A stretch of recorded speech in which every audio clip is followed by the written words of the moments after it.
ગુજરાતની અંદરથી આ ચોમાસાની વિદાયની શરૂઆત છે એ 1-2 ઓક્ટોબર આસપાસ થશે ને અમે ઘણા સમયથી કહી રહ્યા છીએ, પણ દેશમાંથી એટલે કે રાજસ્થાનમાંથી આ વિદાયની શરૂઆત છે એ હવે ગમે ત્યારે થઈ શકે છે ને એના માટે હવે લગભગ 24 થી 36 કલાકનો સમય બચ્યો છે. એટલે ધીમે ધીમે રાજસ્થાનથી ચોમાસાની વિદાય થશે, એ પછી આપણે ગુજરાતમાંથી પણ 1-2 ઓક્ટોબર આસપાસ વિદાય થવાનું ચાલુ થશે. પણ આ જે ચોમાસાની વિદાય થાય એ પહેલા અમે ઘણા સમયથી માહિતી આપી રહ્યા છે કે રાજ્યની અંદર 2024ના ચોમાસાનું એક જે છેલ્લો રાઉન્ડ છે વરસાદનો એ આવે તેવી શક્યતાઓ છે ને એ સિસ્ટમ છે એ પણ બંગાળની ખાડીમાંથી તૈયાર થઈને ગુજરાત તરફ આવે તેવું એક જે અનુમાન લગાવી રહ્યું છે ને એ ઘણા સમયથી અમે આપને માહિતી આપી રહ્યા છીએ. એ સિસ્ટમ છે એ આજે એટલે કે આજે 21 સપ્ટેમ્બરે એ સિસ્ટમ છે એના અમુક જે પાર્ટ છે, અમુક જે એના પોઈન્ટ છે એ બંગાળની ખાડીની અંદર આંધ્રપ્રદેશ અને ઓરિસ્સાથી લગભગ 400 કિલોમીટર જેવું દૂર છે એ નોંધાઈ રહ્યા છે. ત્યાં બંગાળની ખાડીની અંદર હવે એક નવી હલચલ ચાલુ થઈ ગઈ છે. આજથી એ સિસ્ટમ બનવાનું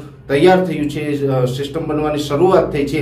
લગભગ હવે 24 થી 36 કલાકમાં બંગાળની ખાડીની અંદર પણ એ સિસ્ટમ બની જાય તેવી શક્યતાઓ છે ને એ સિસ્ટમ બની જશે. એટલે મુખ્યત્વે અત્યારે જે ટ્રેક દેખાઈ રહ્યો છે એ ટ્રેક મુજબ જોવા જઈએ તો એ જે છત્તીસગઢ ઓરિસ્સાના પાર્ટ છે અને ત્યાં થઈને મધ્યપ્રદેશ થઈને ગુજરાત ઉપર આવે તેવી પૂરી શક્યતાઓ છે. જોકે એમાં ફેરફાર થવાની શક્યતા ખૂબ ઓછી છે, જેમાં કોઈ ફેરફાર નથી થવાનો, જેને કારણે એ સિસ્ટમ છે એ 24-25 તારીખથી ગુજરાતમાં વરસાદના રૂપમાં અસર કરવાની છે. પણ અમે ઘણા સમયથી આની માહિતી એટલા માટે આપી રહ્યા છીએ કેમ કે એ સિસ્ટમ છે એ થોડીક મજબૂત હશે અને આપણે થોડુંક નોર્મલ કરતાં વધારે વરસાદ એટલે રાજ્યના અનેક વિસ્તારો એવા હશે કે જ્યાં 2 થી લઈને 4-5 ઇંચ વરસાદ થઈ શકે છે અને અમુક વિસ્તારની અંદર 5 ઇંચ કરતાં પણ વધારે વરસાદ પડવાની શક્યતાઓ છે.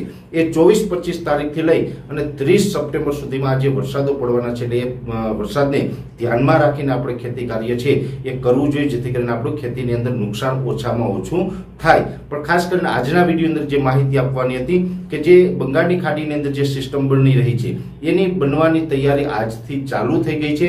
24-25 તારીખથી ગુજરાતને અસર કરશે અને મહત્વની વાત એ છે કે 2024ના ચોમાસાની હવે આ છેલ્લી સિસ્ટમ હશે.